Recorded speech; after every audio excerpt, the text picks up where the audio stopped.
வேலைக்கா?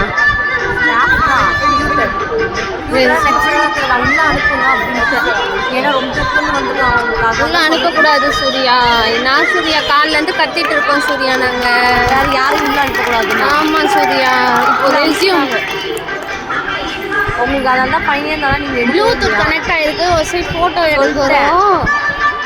சரி விடு வரட்டும்.